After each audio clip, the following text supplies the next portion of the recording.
Excuse me, class. Class. Hey guys, well, every now and then something comes along, and when you have a family of 9, you know, we have 7 children, big family, large family living, we love it, we really do. You have to take advantage of every opportunity to feed your family, right? So here we are. I was in town at the grocery store, and I was grabbing a bag of onions. My daughter said we needed onions. Daddy, we're almost out of onions. So I go down there, I grab a bag of onions, and a good friend of mine, Charlie, comes up to me. He says, "What are you doing buying onions for? Down over there at the wrecker place, it's a tow yard where they bring in wrecked vehicles." He said, "Down there over at Jackson's place, they have an entire 18-wheeler trailer, and they're giving away all of these onions. Some of them are bad, but just go through them." So what did we do? We went and got 5 50-pound sacks of onions. One of them's purple, and then we got these 5 sacks here of yellow onions or white onions. River's Edge Gourmet onions, premium Northwest onions, 50-pound sacks. There were some good ones lying on the floor of the trailer, and my daughter was picking through those. There's going to be some bad ones. We don't care. We'll put those out into a compost pile and let them go to town. Now we have to learn how to preserve 250 pounds or so of onions. So we're probably going to do a lot of dehydrating for the next week, turning them into onion powder. We may mix it in with some salt to make some onion salt. We may cut them up into chunks and dry them off into chunks so that you can just throw them into a stew and have some good stew. I don't know if you can onions. I don't know if you can freeze them. We're about to learn all that stuff here at My Homestead Education this week on episode 8. So stay tuned. We're about to have some fun with some onions this week. All right, guys, we got some new chickens today, and I mean chickens, not chicks. We had some friends that they have a few of these chickens that are almost a year old, not quite. They're laying really well, and they ended up getting some work out of town for a couple of months, and they said, "Well, we just can't care for them right now. Do y'all want them in exchange for some chicks in the spring when we get back?" I said, "Absolutely." And I got to do some research on it, but they were saying that these are a heritage breed Freedom Ranger chicken, the big broilers. They don't grow quite like the Corn Rock crosses. These are a healthier breed, but they are really big, and I think they're ready to butcher. They're 4 to 5 pounds at like 8 or 12 weeks. It's still fast growing. So it sounds like we're going to be able to offer a new type of chicken on at our hatchery this year, and so we got those, and there's some black Jersey giant hens in here as well, and my son's been wanting those for a couple of years now. Well, now he has some hens. We don't have a rooster for him yet, but we'll start looking for them. But right now we're going to take them down. We got a small coop here with a bunch of roosters, and we're going to put them in there with the roosters, and those roosters are... Whoa! Whoops, my vehicle just started sliding back on the ice here, and I'm standing right behind it. Might not be a good idea to stand behind it. Anyhow, now that my heart is pitter-pattering away, we're gonna get these chickens unloaded and get out from behind this vehicle.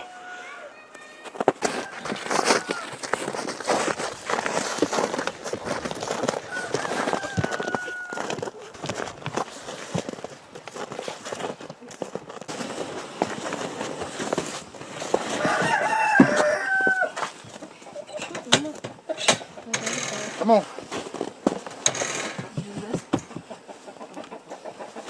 Whoa, that is bad. Oh. What? Look at her back. Yeah, that's where they get mounted constantly. No, the cat's in here. Huh, how did the cat get in? Uh-oh, there's a hole over there. I see that. We're going to have to get that fixed. It's in here too. Oh, that's beautiful rooster. That's the super aggressive one, I think. Yeah, this is the one that's not super aggressive, she said. Alright, girls, come on.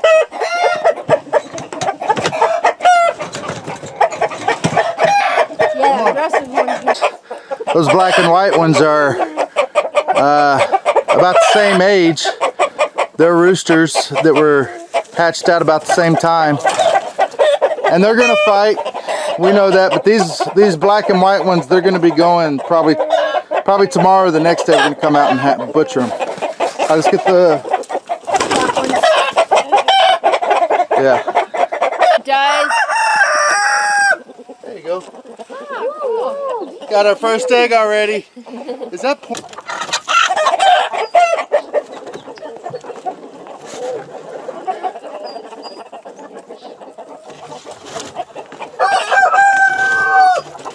Come on. I'm dumping you out now. I think they got their toes stuck in there. Or not.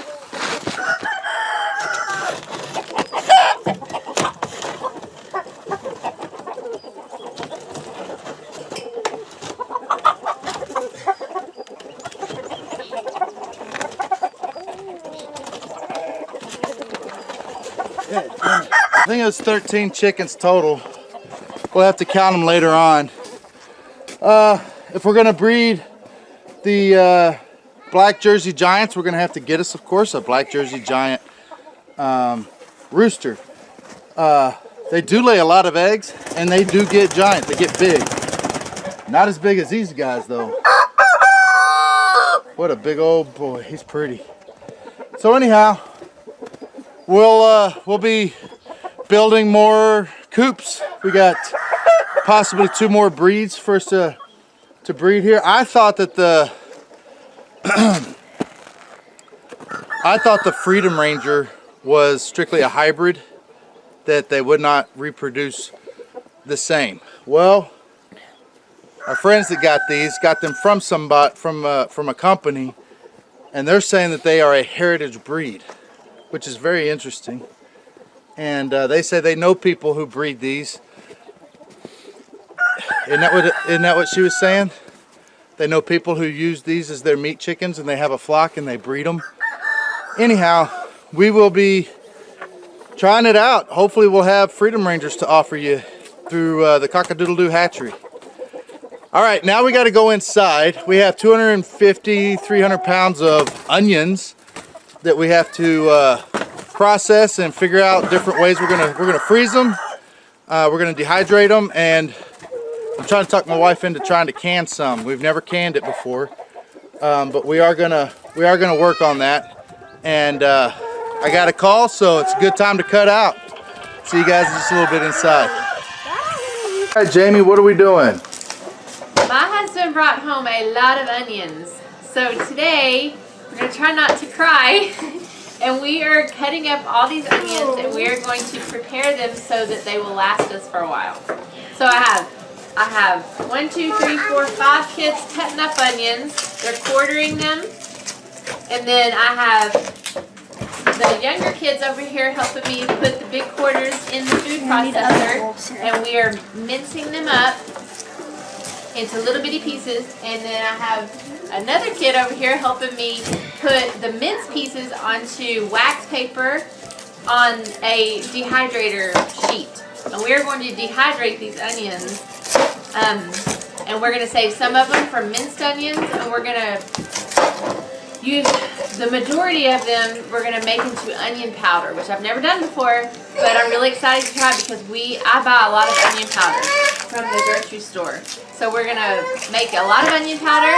My husband wants to can some, but we'll see. We'll get to that in a little while. I think we've barely touched 1 bag, so we'll see how quickly we can get through all of this. What about freezing? You gonna freeze them? Oh yes, we're going to freeze some too.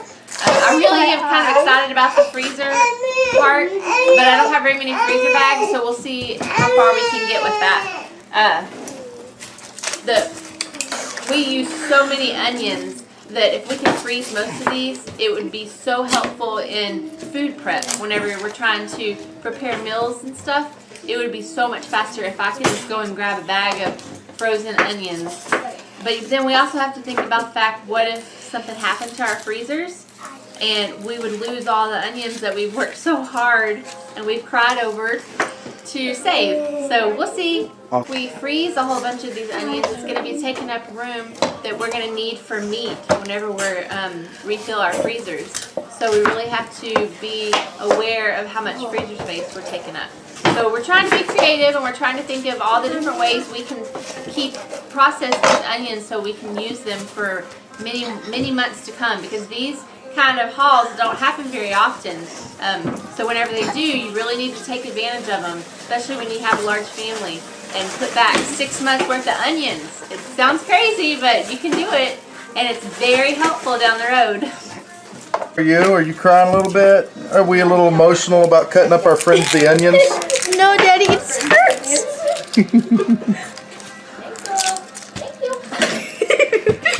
Don't video me.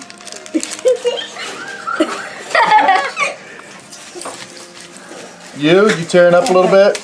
A little bit. It hurts. Daddy, I'm doing it. Look at this big old bowl. They have 2 or 3 of these bowls already like this, and they haven't hardly touched them.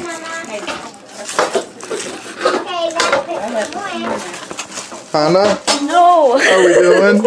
Crying. It's okay. The onions they won't remember it. It's just a little bit of pain for just a little while. Anaya? You're doing okay, baby? Yes. So, it's okay, sweetie. I know, we gotta kill the onions. It's the circle of life. Now, how thick are you putting these on the paper? I'm trying to figure out what would be the best way. I don't want it to be in there for 8 hours. Okay, so that's I'm skin. trying to take the skins out, and I'm trying to get it as thin as possible. But I only have like 6 or 8 sheets, so I may have to do a few. Would it help to put it on thicker and just put it in there longer? It probably, I don't know what the best way to do it. I'm trying to use the We've least never amount done of it, huh? Why electricity. don't you put 1 or 2 in real thick and see how it comes out? I just know it's going to take longer, and you want them to be good and dried if you're going to make them into onion powder, because it'll just, go in the food processor. Oops, sorry. I'm trying to look behind me while I go. Hacky, you're getting water everywhere. Here. Put it down. I'm not ready for it. I'm going to cut them in half. Sorry. All right.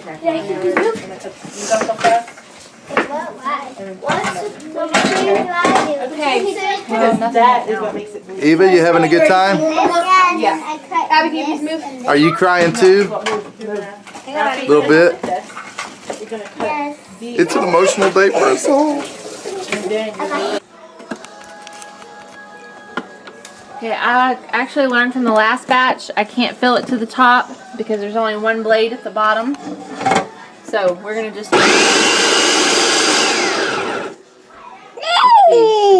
This one that we don't have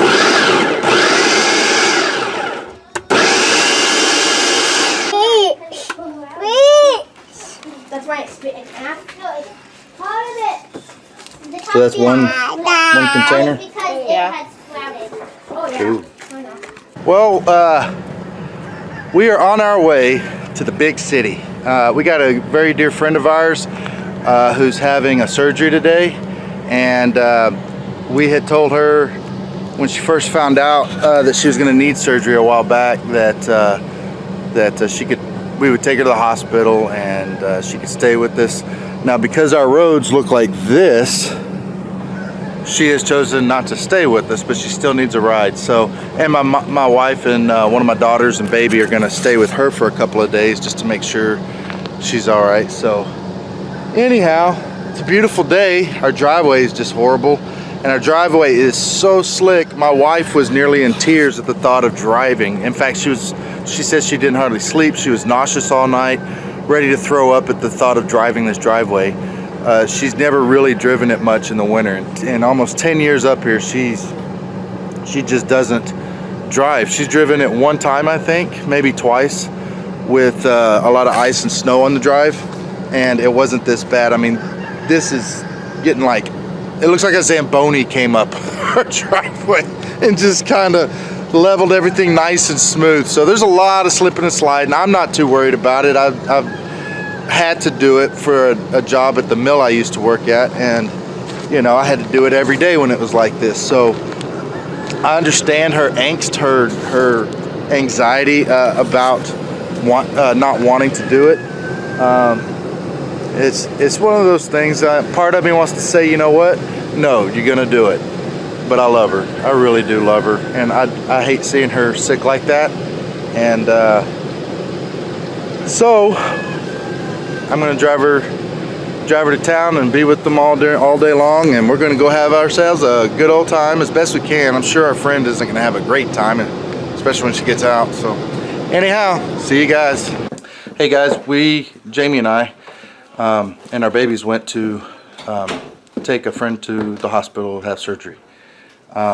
We just got back a little while ago. While we were in town, about, I don't know, 3 hours ago, one of our kids called and said, hey, we think the dog's in labor and we're not sure what to do. And 10 seconds after we hung up, she said, first one's here.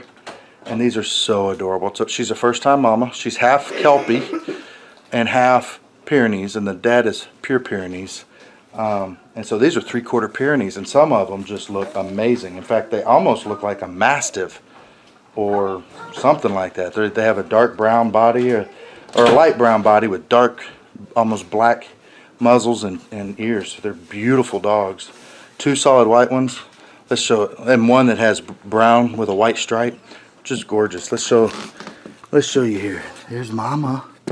Hey Lodi, how you doing? How you doing, Mama? You want to show off your babies? Oh, look at those. Oh, they are beautiful. Yeah. And Mama, she's got some brown in her. So we can see where they get some of the brown, but these two are just solid brown. This is the first one born. That one was the first one born. Yep. And our 3-year-old named that one Wood. So that is Wood. And we'll just have to see what we name the other ones. And we're going to see kind of what they develop into. Excuse the mess, we just brought in groceries. We'll try to just see kind of what they develop into, you know, if they're 3/4 Pyrenees, so they should be, you know, pretty good sized dogs. And anyhow, they're beautiful. We're very happy. Our first baby's born on this place in a long time. Other than the chicks we hatched last year, we haven't had an animal born on this property. Man, 4 years, maybe 5. When we used to have goats, it might have been longer than that. I think it was about 5 years ago. So we should have sheep by the end of this month. So we're getting excited. Spring is around the corner, and we got puppies. Yay! Well, yesterday we got warmed up here. It was 50 degrees. It was nice.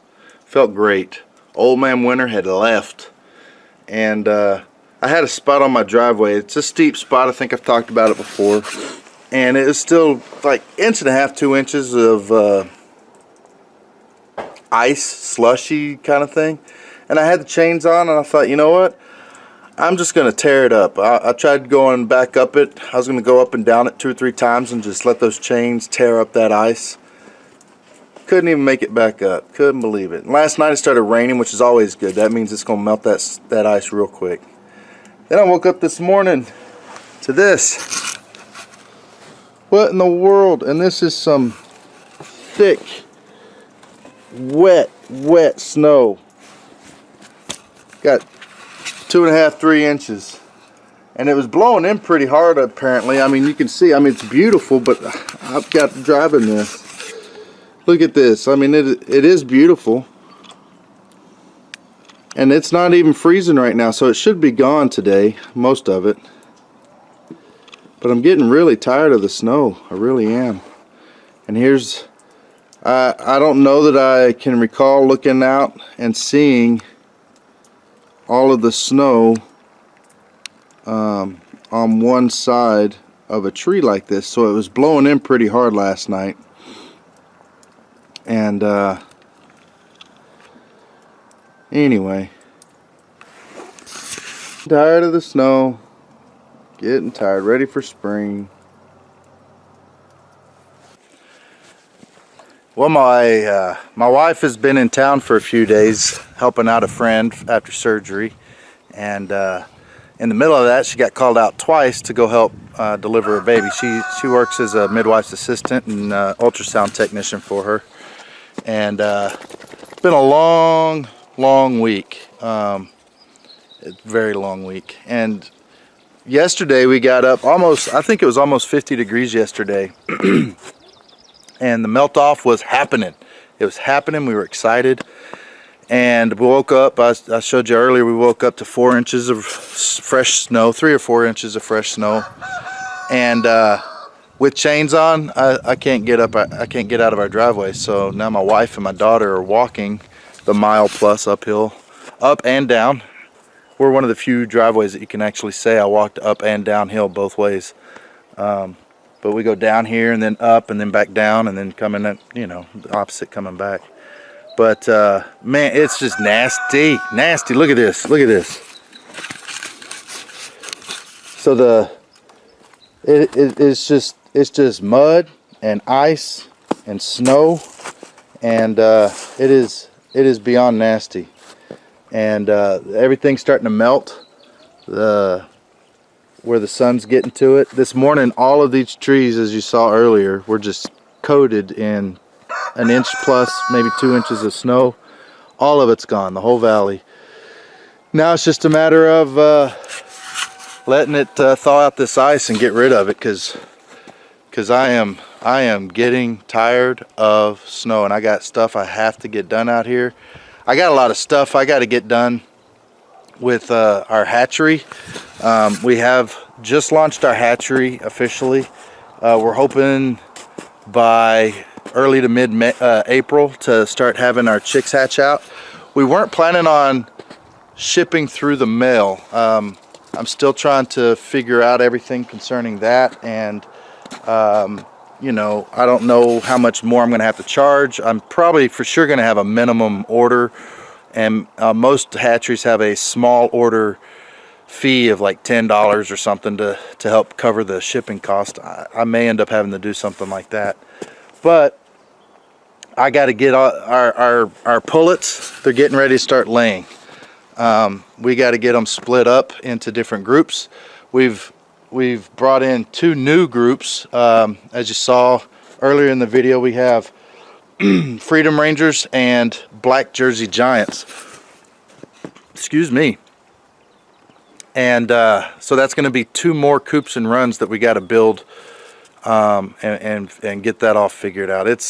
We got a lot. And that with the basement and with all the cleanup and with getting the garden ready and with work, it's just getting out of control. It really is. I could use $5 right now just to hire help to come up here and help me out with a bunch of stuff. So anyhow, now it's all about trying to catch up and get things done. Hopefully this snow is gone. We're supposed to be up, I think, into the 50s tomorrow, and then by this weekend, I think they said we're going to be up in the 70s in 2 or 3 days from now. Right now it's like 42, 43 degrees.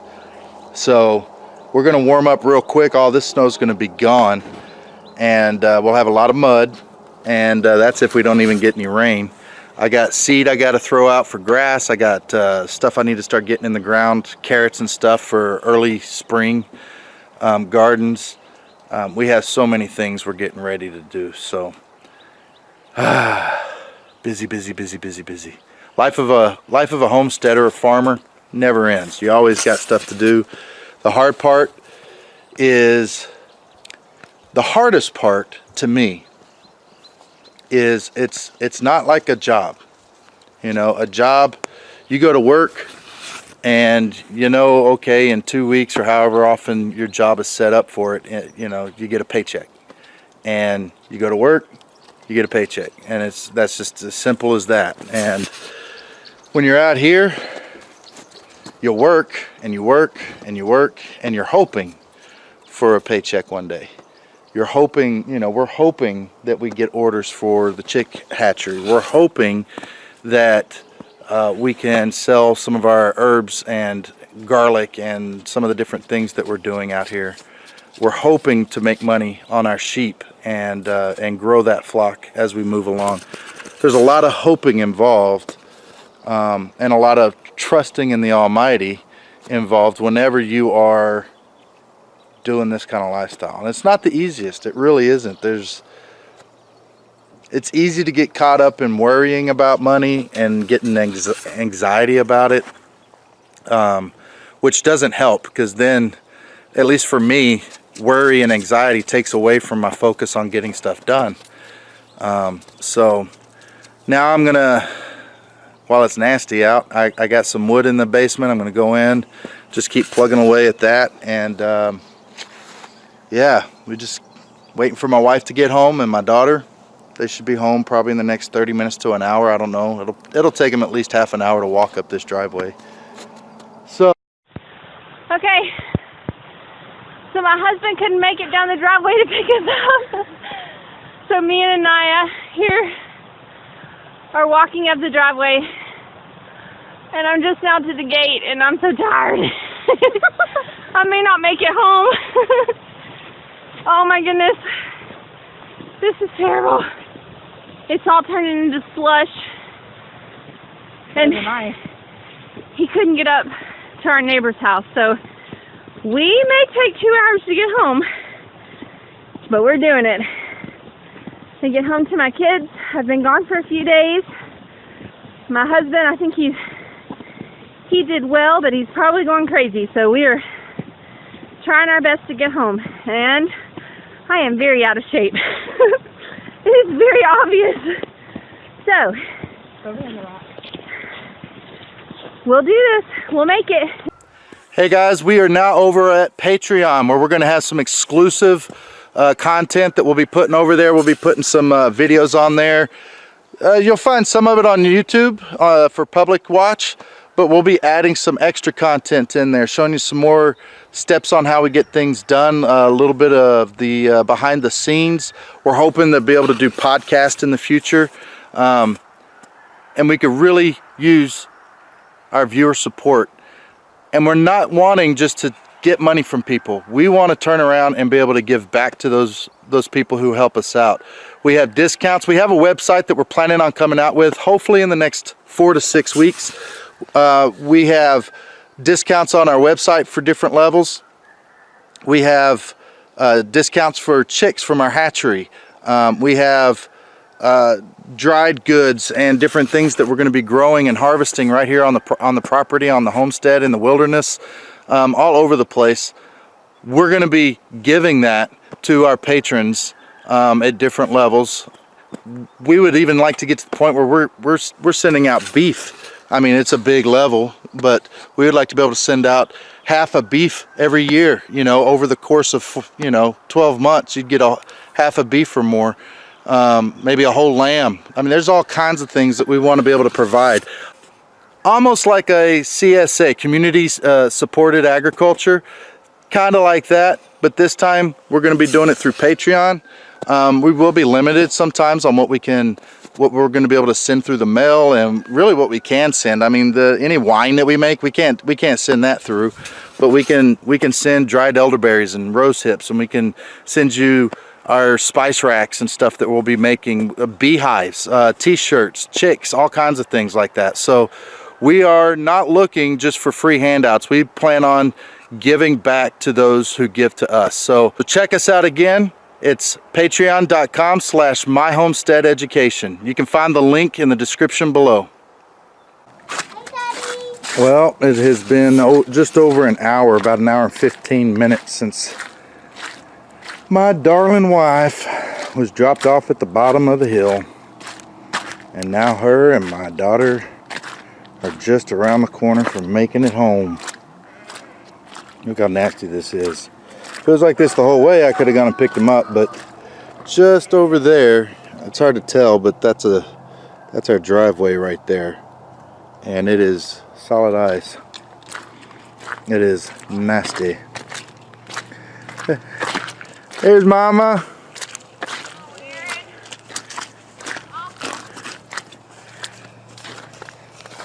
What's you carrying? You carrying some, the milk?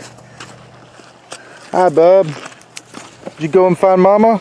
Yeah. Yeah. Hello. Hey, be careful. I don't want the blanket falling in the mud. Running, it's jiggling up.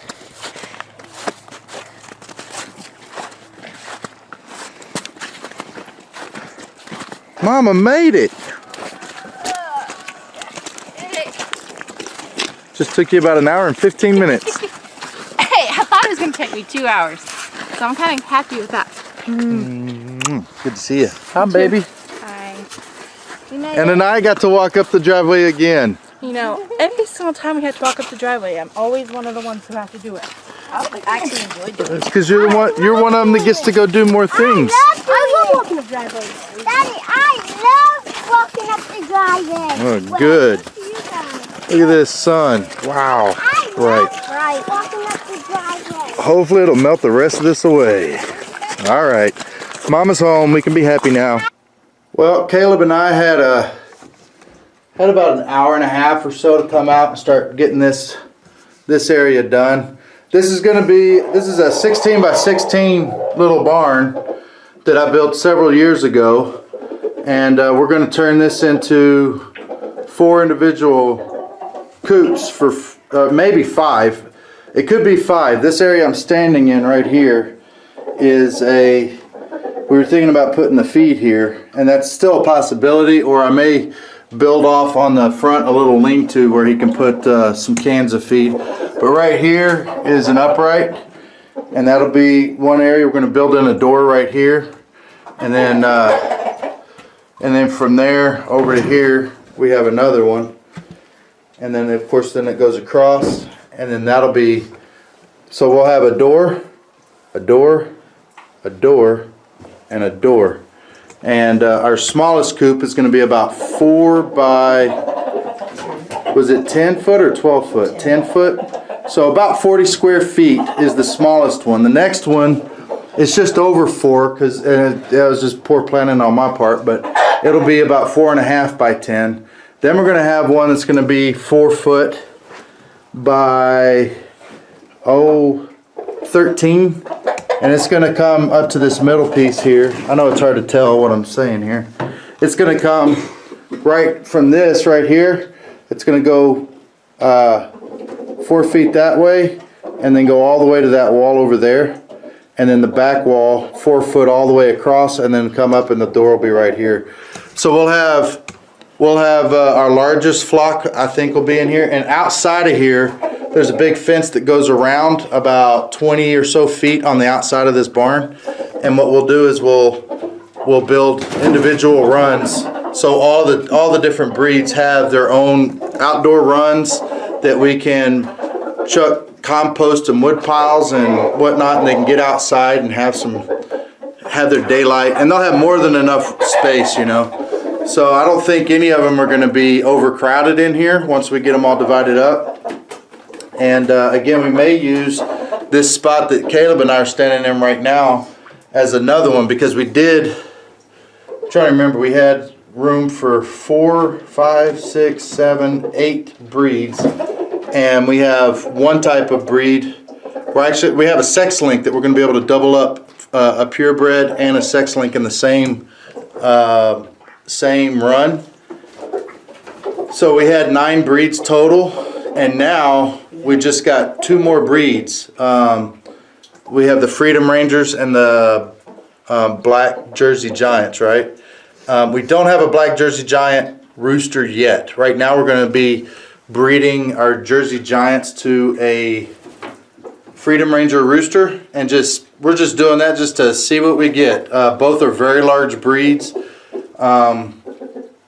May get some meat chickens out of them. We only have a few of them right now, but we are on the lookout for a Black Jersey Giant rooster, so we can start offering good hybrids of those, good heritage breed of those as well. So we're just going to try to knock a little bit out each day.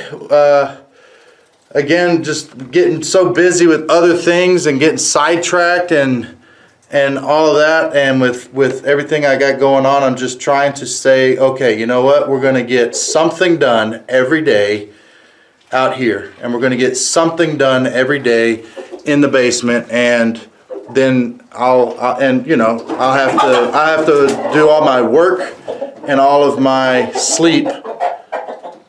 We'll have to. I'm guessing my sleep is going to have to figure out a way to catch up later. So, anyhow, I think we're done in here for now, and we are headed out. As you can see, there's still a lot of snow laying on the ground, and it's beautiful. Sun's about to go down. I think it's like 6:30, something like that. We're getting into our longer days. I want to make sure she's not completely laid out and dead. There's my ram. Hey there, Caesar. Where's your honeys at? Huh?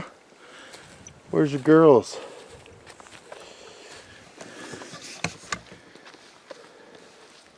Find you a nice dry spot to come out and hang out. You know what? She may have been just up here laying on a dry patch of ground in all that sunlight.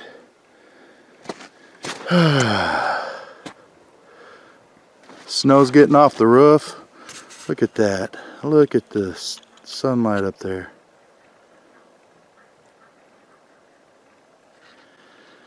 It is beautiful.